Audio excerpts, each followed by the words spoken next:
Direct indexing has quickly become one of the most talked about innovations in investing, and for a good reason. Instead of owning a mutual fund or ETF that tracks an index like the S&P 500, an investor will own a representative subset of an index's individual stocks directly in a separately managed account. That direct ownership gives you three big advantages: flexibility, customization, and tax management or potential tax savings. So how do you actually implement direct indexing? One of the most common ways is by replacing an existing index fund or passive ETF. Since many investors already use those as core holdings to track an index, a direct indexing portfolio will feel familiar. It can replace its same index, but it's managed around your tax situation and your goals. That makes it a smarter, potentially more tax-efficient version of the core holdings that you may already use. The next step is funding the account, and here's where direct indexing is flexible. You can start with cash, you can start with existing securities, models, or funds, or you can combine both. Some investors even fund new accounts through in-kind transfers, moving shares they already own into the new account to avoid triggering immediate capital gains. This adaptability can make direct indexing a fit whether you're starting fresh or aiming to reshape an existing portfolio in a more tax-conscious way. Funding flexibility is especially valuable if you hold highly appreciated assets. Take a concentrated stock position, for example. Selling it all at once could mean a huge tax bill. With direct indexing, you can diversify gradually, proceeds are deployed into index stocks over time, harvested losses from some of these newly established stock holdings will help offset gains. The result? Reduced concentration risk, a lighter tax burden, and a smoother path to a diversified portfolio.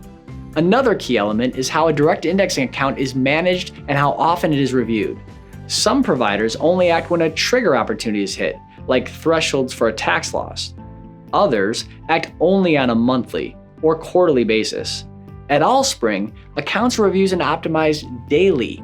Each morning, our team receives a report from our optimization tool identifying opportunities to enhance portfolios.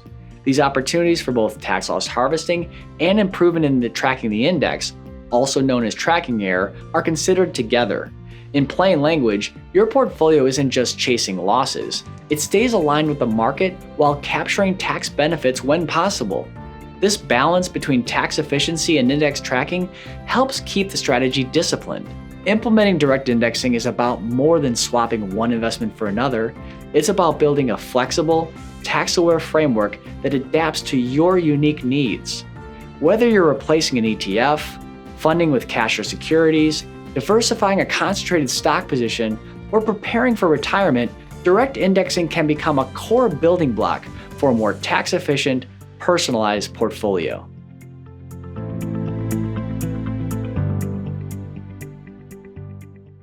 Investment risks. All investments contain risk. Your capital may be at risk. The value, price, or income of investments or financial instruments can fall as well as rise and is not guaranteed. You may not get back the amount originally invested. Past performance is not a guarantee or reliable indicator of future results. Allspring Global Investments is the trade name for the asset management firms of Allspring Global Investments Holdings LLC, a holding company indirectly owned by certain private funds of GTCR LLC and Reverence Capital Partners LP. These firms include but are not limited to Allspring Global Investments LLC and Allspring Funds Management LLC. Certain products managed by Allspring entities are distributed by Allspring Funds Distributor LLC, a broker-dealer and member FINRA SIPC. Associated with Allspring is Galliard Capital Management LLC, an investment advisor that is not part of the Allspring trade name GIPS firm.